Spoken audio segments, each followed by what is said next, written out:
Welcome, and thank you for joining us today for our webinar where we'll be discussing workforce development in the clean energy sector. My name is Rob Bradham, and I'm Director of Policy for Chambers for Innovation in Clean Energy, or CICE. CICE is a national network of over 1,300 chambers of commerce and economic development organizations highlighting the economic benefits of the clean energy sector.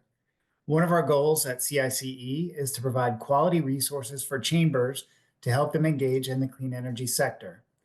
Webinars like this constitute one of those resources. On our website, you will also find a comprehensive clean energy toolkit, which is full of real-world examples of chambers all over the country doing work in the clean energy space. We'll drop a link to that in the chat. Workforce is a critical issue for every community in our country. Whether your community is trying to attract new employers or you're trying to build a workforce for your incumbent employers as technology advances, it's a topic most chambers and EDOs are concerned about. Our format today is a moderated panel discussion. I'll be serving as your moderator, and we've prepared a great agenda for you.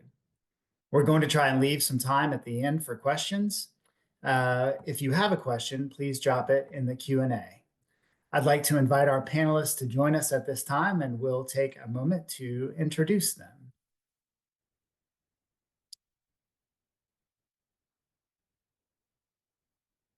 Thank you, folks. Jeffrey, we'll start with you. Sure. Hi, my name's Jeff. It's great to be here. I'm the Director of Business Leaders United, which is the employer and engagement arm of the National Skills Coalition. We are a national policy advocacy org that works to develop a skills training system that employers employers see sustained growth, but then also helps individuals get skills training for in demand jobs. Thank you, Jeff. Christy. Hi, everyone. My name is Christy Taylor. I'm the Senior Director for Employer Engagement at the Detroit Regional Chamber for our Talented initiative. Our chamber serves the 11-county region in Metro Detroit, which is a crisp -6 degrees today. And we have a very robust education and talent portfolio that is divided into 3 pillars. The first is called Detroit Drives Degrees, which is really focused on systems change to make training and education and workforce more accessible for the people in our region. The second is the Detroit Promise. So every student who graduates from high school in the city of Detroit has a tuition-free path to college. And the third is employer engagement, which I lead, which is really focused on helping employers play a more active role in the other workforce and talent initiatives that we have. We know that talent is a challenge here in Detroit, and we really want to equip our employers to be active participants in talent development rather than just waiting to hire folks when they get done with whatever training they go through. And then finally, we have an industry association for the mobility industry in Michigan called Mich Auto, which also has a very heavy talent focus. Great. Thank you, Christy. I appreciate it. Bryant?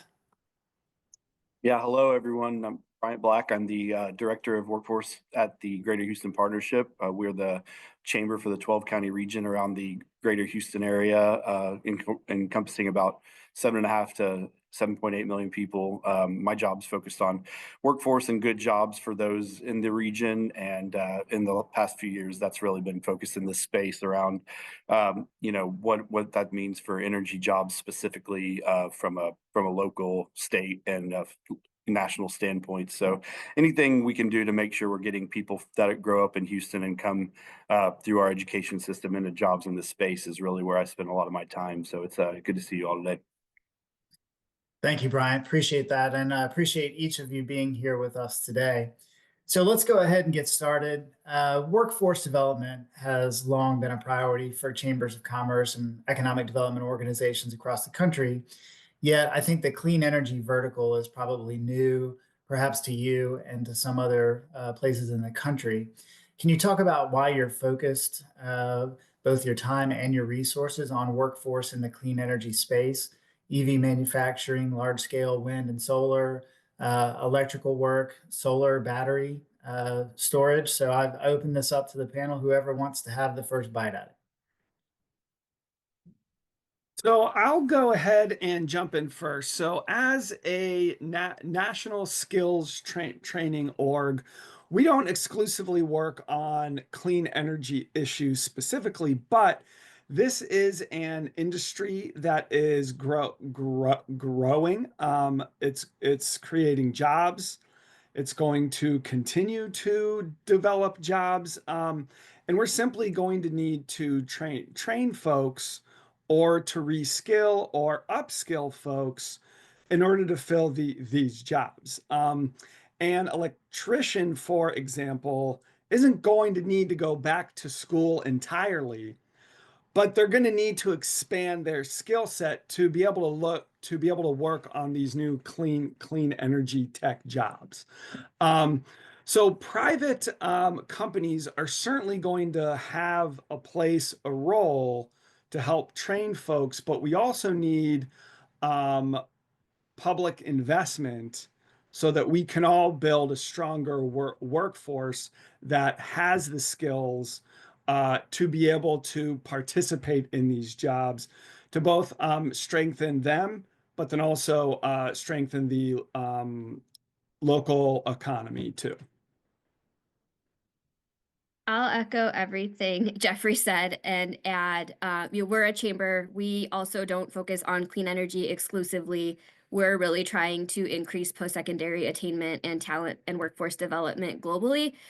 But we really try to make sure that all of this workforce development work is very data-driven and informed by our local and regional labor market. And we know the labor market is trending toward clean energy jobs.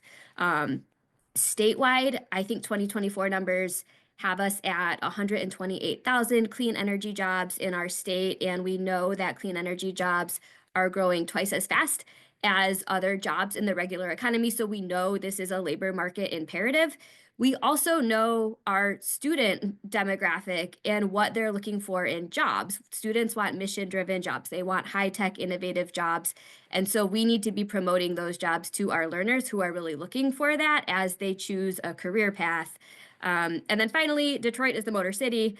Like it or not, the EV transition is coming, it's happening, and we need to equip our industry partners, our educators, and our workforce to transition with the industry, or that status is threatened. And so we're taking that very seriously. I would just add from a, traditional workforce and chamber lens that it's about as perfect of a symbiotic relationship you could find between something that creates good jobs for people and also benefits the industry in which you're operating. Not to mention kind of the third leg of that stool would be that energy demand is only increasing for a plethora of reasons, and until that, I don't see that changing anytime soon. So unless we could figure out a way to get people into these roles, from the electrician role that Jeffrey mentioned, into any other number of complex roles that drive the energy industry, clean energy industry, and the more traditional legacy industry, it's going to continue to be an issue that we do have a cap on how much we can do, and this continued push and pull between supply and demand is going to happen in the workforce of this space. So I think it's about as a good of a space as I think you could really be in if you want to concentrate your time to try to figure out how we're going to address some of these issues.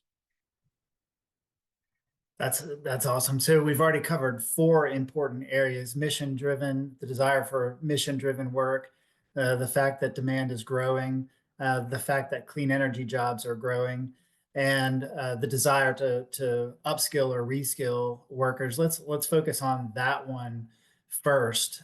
Jeffrey, you're the one that brought that up. So what are you seeing in terms of need to upskill or reskill folks for the clean energy sector?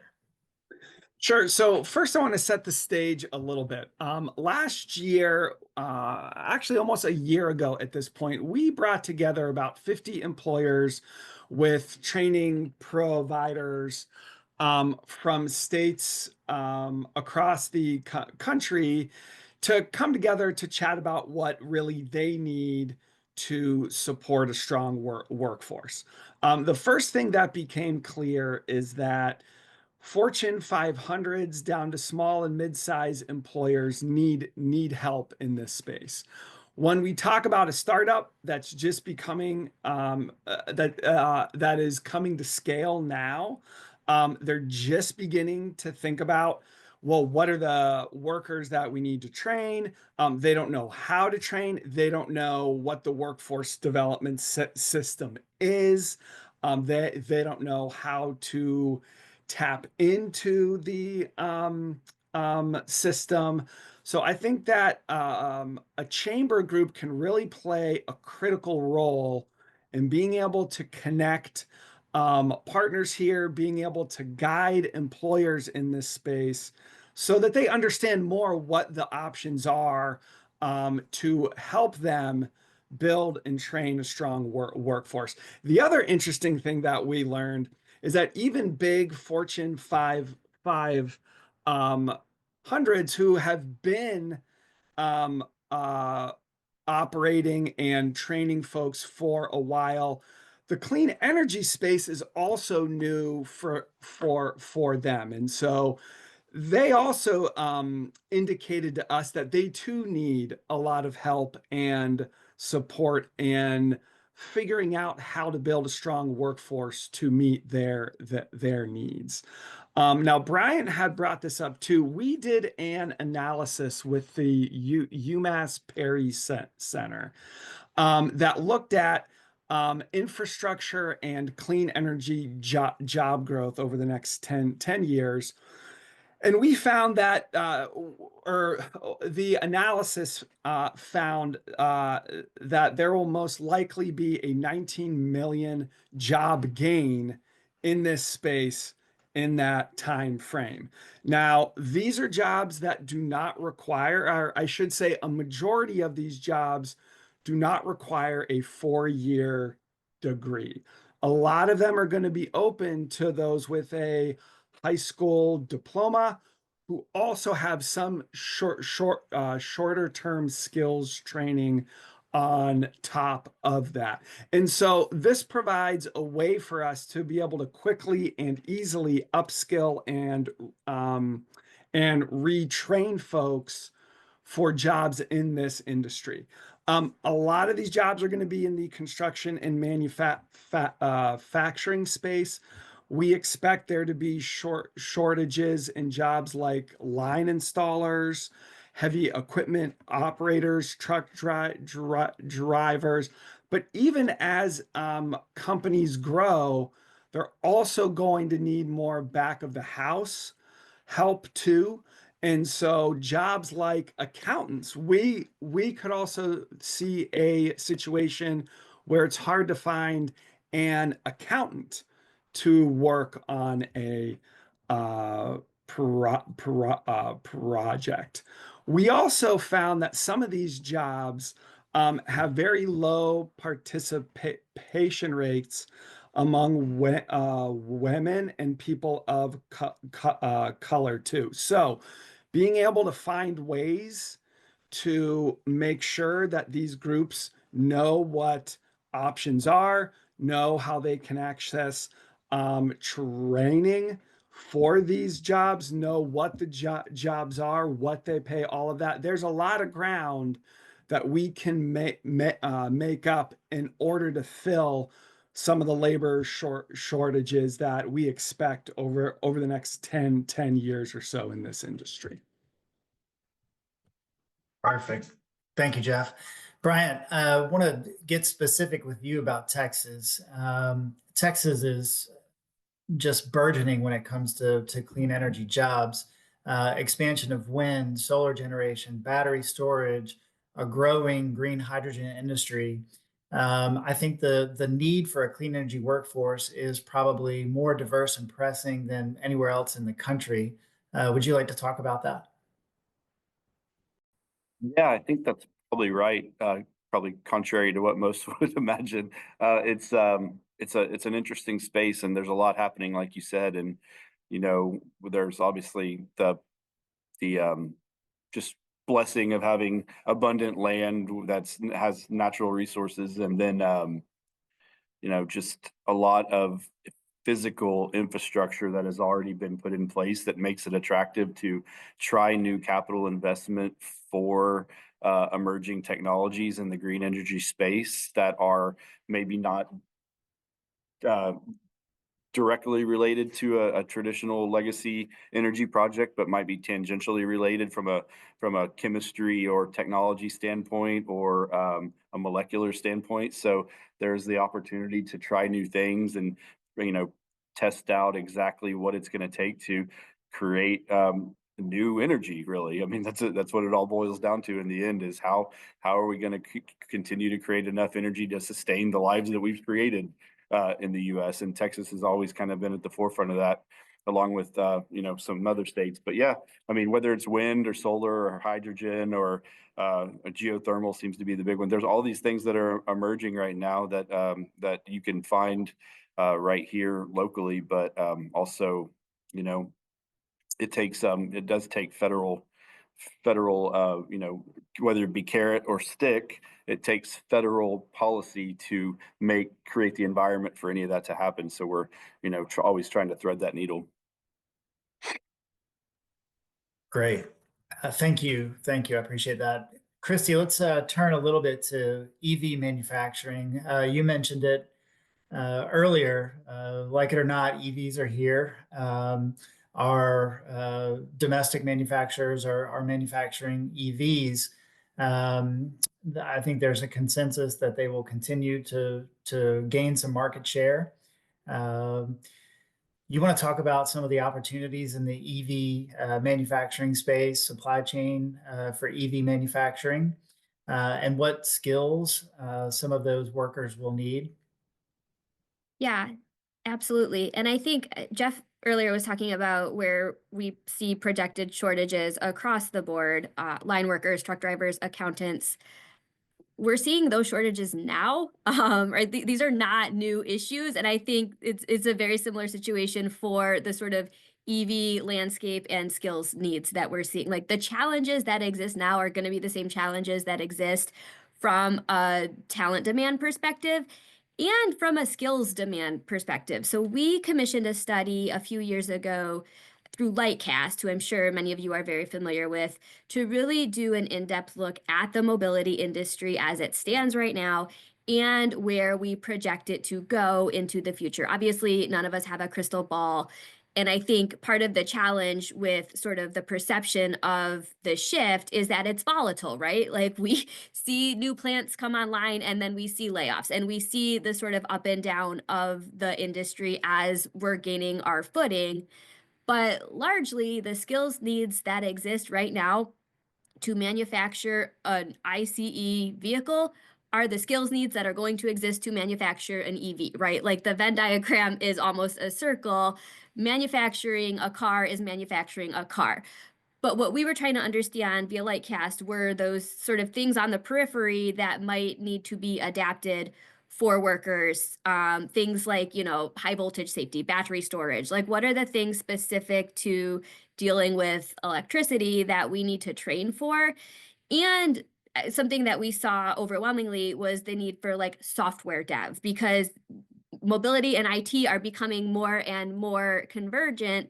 And so we're trying to look at, okay, how do we train sort of cross-functionally on the college side so that IT training is incorporated into manufacturing training, right? So like those are the types of things that we're seeing, but it's not a complete overhaul of the way we train people to manufacture a car. And I think, that's an important message to send, because I think workers and learners are a bit resistant to this because it feels very overwhelming. But what the data is telling us is, there are some things that we're going to have to reskill and retool, but largely we're looking at the same sort of core manufacturing competencies that we've always been looking at.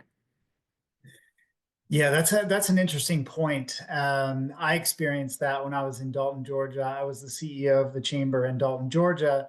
And the folks in our audience, if they know anything about Dalton, Georgia, they probably know it as the carpet capital of the world. So that's our primary product, floor covering. When I was at the chamber there, we recruited Q Cells, which is a South Korean solar panel manufacturer, to build a plant in Dalton. One of the questions that we had to address for that prospect was, how are you going to take a manufacturing employee who knows how to manufacture carpet or other types of floor covering and transition them to making solar panels? And you mentioned, Christy, the Venn diagram being a circle. It wasn't quite a circle, but we were able to make the case that it wasn't all that different.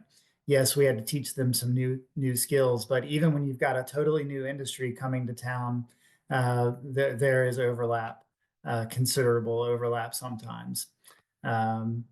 Thank you. Jeffrey, back to you. I think most people who play in the workforce development space would agree that a partnership with your local two-year institution, whether it be a community college or a technical college, is critical in the workforce space. What do you think local chambers and EDOs can do to partner with their two-year institution? Partnership is very important with two-year schools. I think bringing together similar partners within an industry, a range of folks who have similar skill needs, can be even more effective. They might be competitors, but they all need individuals with X skills. I feel like a chamber group, and a lot of times these groups also can play a critical role in really being that linchpin that is able to bring together all of these groups to really develop a strong workforce development system. Now, on the two-year school side, there are frequent things that we hear that two-year schools need, that employers and business membership orgs can really help achieve. So we always hear that they need staff to help train folks, that they need new equipment so that they're going to train individuals on the equipment that they're going to use on the work site. They need help with developing the curriculum that they're going to teach. And then they also need help to place individuals once they are trained. Harvard did a study, I think it was 2 years ago or so, and businesses said essentially that they sort of felt like it was on the two-year schools to come to them. And so a chamber group can really play that convener role to bring both sides to the table to talk through a lot of these things. We have a lot of examples across the country and it really, this isn't just a clean energy specific thing. This is an approach that has been successfully used across industries. And so I feel like these groups can really help be that convener role. The one thing, though, is that being the convener role takes time and it takes cash. It's not easy depending on the group. It can take time to build goodwill, to build trust. One of the things that we advocate for is public funds to help hire staff to be able to do this sort of convening role. Absolutely. And we did that at the Dalton Chamber. We had a person who was responsible for that, but it's not just the chamber, the EDO hiring staff either. Your local two-year institution is funded generally by state government. And so that's another role that a chamber can play, is advocating for adequate funding for the two-year institutions as well. So let's talk about some specific programs. Bryant, we'll start with you. Is there anything specific that you guys have worked on in Houston with regard to clean energy skill development? I know that you and Christy have sort of unique issues. Houston, you're getting workers from other places, and it's about making sure that your incumbent workforce can compete. And Christy is a little bit the opposite, is upskilling existing workers. So Bryant, would you talk about specific things you're doing in the clean energy workforce space? Yeah, so we were fortunate in Houston to be designated one of the 7 hydrogen hubs by the previous administration.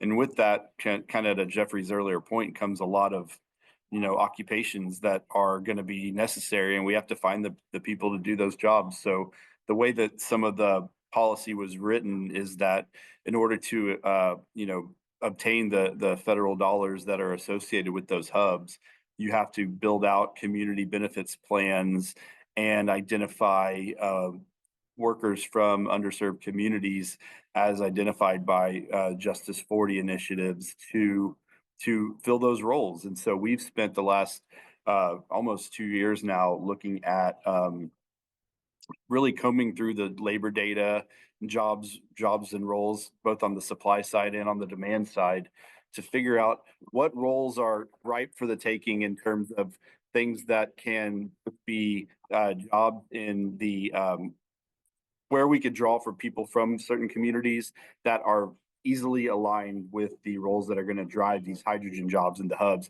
And to Christy's earlier point about those circles, actually, the Venn diagram actually really just being one circle, what we found over and over again is that the jobs of tomorrow are not that much different than the jobs of today in terms of what it's going to take to make this happen. So we did a lot of work in this space and partnered with the colleges, to Jeffrey's point, and partnered with our K through 12 organizations to figure out exactly what it's going to take to build out some of these programs and build out curriculum that's actually going to make for actual meaningful work for folks going forward. But it's going to continue to take improvement on those overall. But it was actually kind of good to find out that a lot of this stuff isn't reinventing the wheel. And the way that I've always talked about it, I don't know if this is aging myself, but we're not going from the Flintstones to the Jetsons. It's much more incremental in terms of exactly how these jobs are going to change over time and what it's going to take to get us there. So that's really where a lot of our work's been focused recently. Thank you, Bryant. And I'd like to take a minute to remind the audience, if you have questions, you can pop those in the Q&A and we'll get to them at the end, hopefully. Christy, let's talk about what you guys are doing. I think you guys have a program called Michigan Automotive. And as I mentioned, you're upskilling a more incumbent workforce, a little bit different than what Brian is up against in Houston. Yeah, so the chamber has an initiative called Mich Auto, like I mentioned earlier, that sort of serves as the industry association for the auto and mobility industry. And together, I think we're in the thick of that sort of convening work that Jeffrey was describing. So we have a coalition of 8 community colleges who are working with us, funded by a mix of private philanthropy and state and federal dollars, to really focus on improving student success outcomes, alignment with K-12, and also employer partnerships to serve the mobility industry. Michigan is a bit unique as a state. We don't have a SHIO. We don't have one higher ed system. All of our institutions are independently governed and controlled, which I think sometimes causes challenges for employers who don't have a single point of entry to work with a college system, right? So if they want to work with 8 colleges, they have 8 different contacts, 8 different processes, and it just becomes overwhelming for employers. So we're trying to play that intermediary role and get industry and education talking the same language, on the same page, to advance outcomes, not only, to make sure that training is aligned with the job needs that are going to exist in the mobility industry, but also that learners are supported and graduating to get those jobs. So that's some work we're doing in the convening space. Mich Auto is also really focused on promoting high-tech talent pathways, with a big focus on Gen Z. So again, we know that young people still think of the auto industry as their sort of grandpa's job on the line, sort of like a dirty factory floor. Like when you ask them about the industry, that's what they think of. They don't know that the industry is increasingly high tech, increasingly, focused on clean energy and the more mission aligned work that really speaks to their values. So we're trying to do some storytelling to Gen Z through some initiatives. We have a campaign called You Drive the Future, which is really sort of run on social media. And the whole purpose is to use influencers to promote the industry to Gen Z. We also run a program called Discover Auto, which brings middle school and high school students to,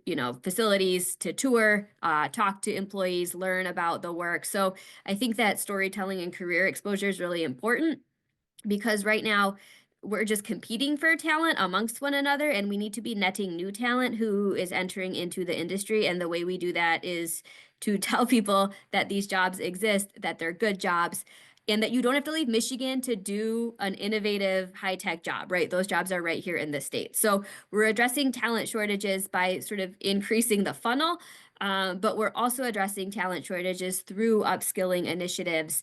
And we think that's really important. The last thing we want is for workers to be displaced as the industry shifts. And so we're really focused on pushing employers to be active in upskilling strategies. We have a program called Detroit Reconnect that provides institution neutral navigation to adults. Michigan has a great scholarship called Michigan Reconnect, which provides a tuition-free associate degree to somebody who doesn't already have a 2-year degree or 4-year degree. So there are a lot of resources available, and we're really trying to sort of aggregate those and make sure that we're focused on, the two audiences that are really critical: young people and workers who just need a bit of retraining and reskilling so that they can continue to do these jobs as they evolve. Excellent. I actually want to dig into that a little deeper, because I do think the storytelling aspect of it is important.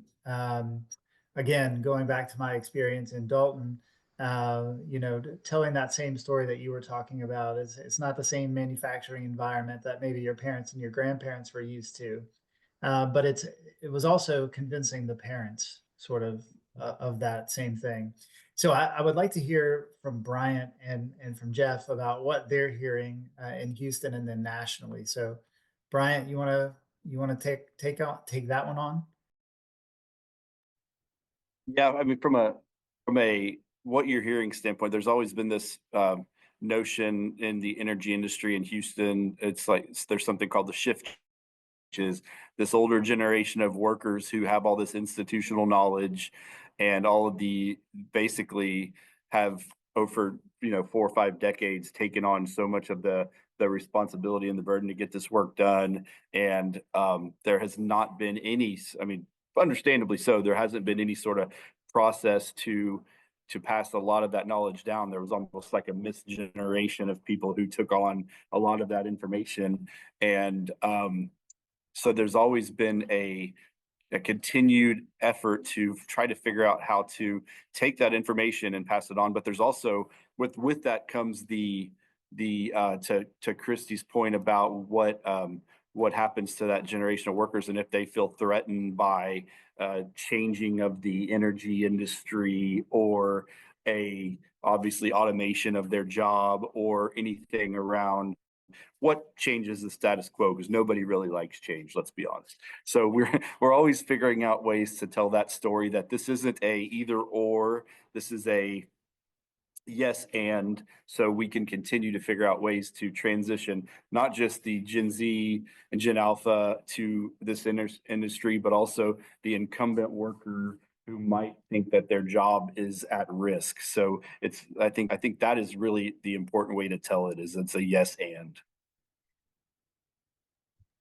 Yeah, I Yeah. would totally agree with what everyone has said. We hear frequently from those in the infrastructure, in the energy space, about needing to really explain to folks what jobs are.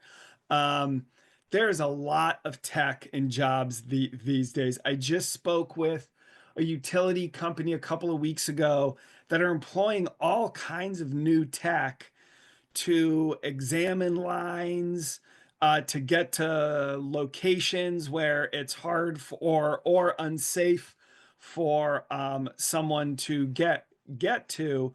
But even on the factory floor, pretty much every manufacturer I speak with says they're always trying to dispel the myth about what a modern plant is. That moms and dads simply don't want their kids to go work in this dark and dirty environment. And so I think being able to tell the story is really important. I would also add that our elected officials also don't really understand what the jobs are, and they really appreciate it when they can get the business perspective on the jobs that they need, on the skills that they need, on what the jobs are. Businesses go and talk to them a lot about a range of things, but they don't always talk to them about the skills training workforce element. So I would also add that kind of broad layer onto this too. And I'll just add, as we're talking about people who don't fully understand the scope of the jobs, I think educators also don't always understand the jobs that they're training for, through no fault of educators, right? But we know that there are funding challenges in education. We know sometimes tenured faculty have been teaching for a long time and haven't been sort of in the field. And so, as we're thinking about strategies, more externships, experts in residence who can come really help educators understand what the jobs look like. They have the biggest influence on students aside from parents, I would say. And I think it's really important that we make sure educators are up to speed on some of these shifts. Yes, that's an excellent point. I was going to ask about externships, but here again, this is a way that the chamber or the EDO can engage partners. So educational system, two-year institution, chamber, business community to all sort of drive a workforce discussion. And in many communities, there's no better convener than the chamber to make all of that happen. So those are all very good points. Thank you so much. We did have a question from the audience about metrics. So do either of you, Christy, Bryant, do you use metrics to track what you're doing in workforce, number of jobs gained or whatever the case may be? And it's always the first thing anybody's asking, whether it be a funder or anybody in the space, right? Is like, show me where the jobs are. And it's tough. It is I'm glad you asked the question. It's a tough one. The real answer is, if you need true employer buy-in in order to be able to demonstrate outcomes, and that comes from a system standpoint, a technology standpoint, and also a commitment to actually hiring the people that are working your way through these programs that you're creating. Because without any sort of mandate, that's the best you can do, is actually get an employer to actually commit to whether it be a certain number or a time period to get the people from these programs into their company. Yeah, I will echo that. This is probably one of the hardest parts of this work, is tracking the job outcomes that result from our work. I think we can do it sort of on a one-off basis when we do have those bought-in employers, but it's not happening at scale in the way we would like it to be. I don't think we have good data systems to really look at this at scale. I know there are some national sort of funders and groups who are thinking about this, though we have some federal dollars that we got through a Build Back Better regional challenge grant that I think have allowed us to start thinking about this and develop some structure for tracking job outcomes, but it's long work. And it really is systems work, which takes time. And so I feel like this sounds like a cop-out, but this is a challenge. And I think it's one of the biggest points of contention for our work.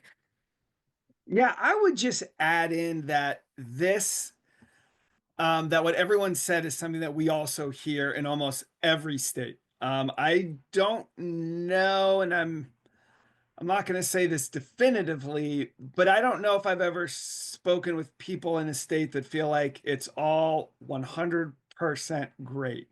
It is really hard.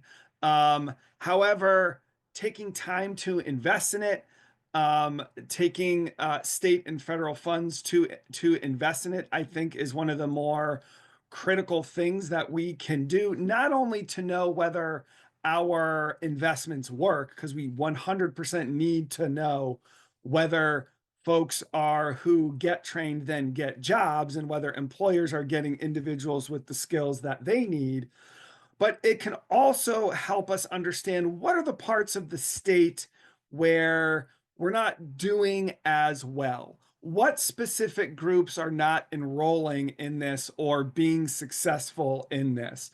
And how can we change things or reallocate funds in order to better serve those folks, so that we can build a system where employers are getting the individuals that they need to be successful? Absolutely. So I want to dig into the funding piece a little bit, I'd like all three of your opinions about this. But from a funding perspective, Jeff nationally, and then Christy and Bryant sort of locally. Like, can you talk about sort of percentage, like what percentage of the workforce money typically comes from the federal government versus state government versus local government, Jeff? And then same question at the local level for Bryant and Christy.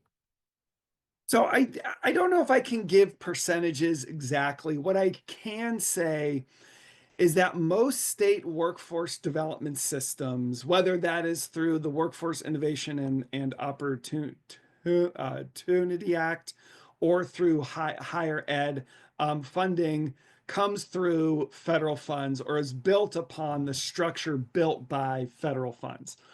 After that, what a lot of folks like Christy and Bryant work to do is figure out how to braid the various strands of federal funds, of state funds, in order to develop these local solutions to the issues that they see.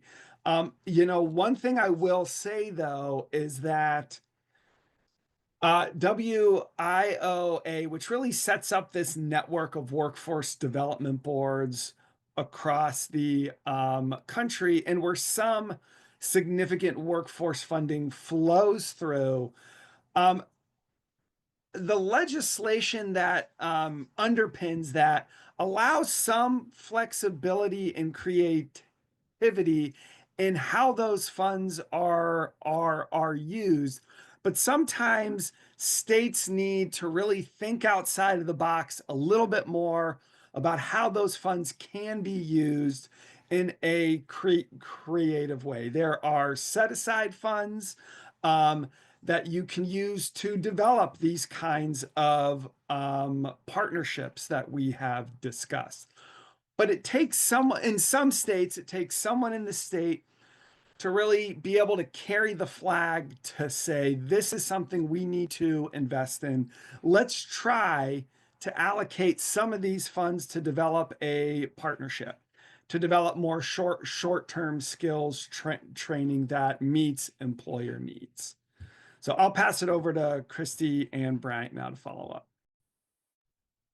Yeah, I think, the WIOA dollars are great and our workforce boards do a lot, but one of the challenges is that they're so sort of geographically bound, that if you're an employer trying to work across multiple counties, multiple systems, it gets really challenging to navigate. And so I think, part of the role of the chamber is to try to bring in some of those more flexible dollars that are not constrained in the way that WIOA dollars are, to do that sort of regional work. Detroit's really lucky. We are very philanthropy rich. We have a lot of really great private foundations here in our region. And I think many of them are investing in workforce and post-secondary education. And so, we try to bring in philanthropic dollars to help staff this work, and fund the programs that sort of cross these boundaries. And we try to really build the capacity of our college partners, to go after federal dollars, to maximize strategies that lead to more enrollment and more tuition. Like we're really trying to do that sort of systems and capacity building work to set up our partners to do that fundraising at the federal level. We have had federal grants in the past, but our chamber does not like to administer federal grants. It's a lot of work. And I think my advice to chambers is if you don't have to manage federal money, it's maybe best if you don't. It's just very cumbersome. And so we want our partners who are set up to do that. We'll support, we'll help with capacity, but we have found that our sweet spot is really those sort of private philanthropic dollars and not federal money. Yeah, just a couple things we're completely funded by private companies. But to Jeffrey's point, it all starts with what DOL is driving from a policy standpoint down to the state level. That's where most of those dollars are going to be coming from that are workforce specific. If you're willing to take that on, as Christy hinted at. I do think it is important on the philanthropic, to the philanthropic point, it is important, I think, for the audience to understand that a lot of private foundations are getting kind of hyper focused on specific initiatives or needs or things that they're going to make their cause, as opposed to more of a general fund. So it's important to kind of understand that landscape as well. Yeah, and there again, I see the opportunity, and this is a theme that's come up over and over again during this discussion, but the opportunity for a chamber to be a convener, right? So we hadn't talked about the philanthropic community up until just now, but that is another group that the chamber has the capacity to get around the table to talk about this issue and engage in this issue. And so it just stresses the importance of the chamber as the potential convener for all of these conversations. We just have a few minutes left, so I will give each of you the opportunity to sort of wrap the conversation up and maybe talk about something that we didn't get to that you would like to touch on. So Bryant, we'll go ahead and start with you. Yeah, I would just say we're still kind of navigating what the impacts of all of the Inflation Reduction Act and everything that's driven a lot of the work that we've kind of done over the last couple of years, and we're still excited for what that means from an investment standpoint and what clean energy means. Right, everybody's still kind of determining what technologies are out there, but I think one of the kind of the themes throughout this entire discussion was that it all doesn't change overnight, and change happens incrementally. And so as we continue to kind of navigate these waters, I think, bringing good partners to the table and identifying ways that you could, bring, get new skills in front of new people who haven't entered the industry before. I think that's really where the work gets done. So that's really, I think, what I heard more than anything today. So that's what I have. Great. Christy? Yeah, I think I think we're all focusing on different industries, different sectors, different parts of the country, but largely the core challenges I think are consistent across our sectors and our geographies. So it's good to be in spaces like this where I'm hearing people say things that we're struggling with here in Detroit. I guess one thing I haven't touched on is just the public sentiment around this shift to EV. So the chamber often issues polls to voters to get their perception on different things happening in the state and across the country. And recently we did a poll focused on this EV transition. And we're surprised to see that we asked, should Michigan compete to be sort of an electric vehicle stronghold? And the state was voters were almost split in half, with, I think 50% saying, yes, we should compete, 45% saying, no, we shouldn't. And then 5% sort of not having thoughts one way or the other. But I think, I've talked about storytelling a lot. I've talked about how we message this work. And I think there are a lot of reasons that our voter base is split on this, but one of the reasons that we can control is, I think, this perception of how workforce will impact the industry and the workers in the industry. So having clear pathways having a clear plan to upskill and to support workers, I think is really important. Someone, either Jeff or Bryant, talked about like this feels like a threat to folks, and so finding ways to minimize that threat and really present this as an opportunity, I think is going to be really important for all of us as we try to message these shifts over the next several years. Thank you. Jeff? Yeah, I would add in, I agree with everything that everyone has said. Our energy needs in the country are going to continue to grow as we think about artificial intelligence and the energy needs that has. All of these server farms that are popping up in certain areas of the country have a lot of energy needs. So we are going to need to find a way to grow ways that we produce energy, and clean energy is going to be a big piece of that. So this is a train that is not going to slow down. States are investing in this. States are investing in the workforce in this. This is not just a federal game. This is also a state game too. So I think for us to get in front of the curve, as we talked about on this call, a lot of the jobs in this industry now are experiencing labor shortages right now. So as these jobs grow, that's just going to grow too. As the baby boomer generation retires, that need is going to grow more. So being able to find creative ways to advocate for the use of skills training funds into the clean energy sector, I think is going to be extremely important to meet the clean economy needs and just the general economy needs that we have here. That's a great point to end on, Jeff, and I appreciate you bringing it up. Well, we should perhaps note at the end that energy demand is growing, as Jeff said, and has been noted a couple of times. Workforce development is not a new idea. It is a bipartisan idea. We've been doing this in this country for years and years and years and years. So whatever might happen in DC over the course of the next year or so, we will still need to do workforce development, particularly as energy demand continues to grow. So I would like to take a moment to thank all of our panelists. I really appreciate you guys taking time out of your busy schedules to be with us today.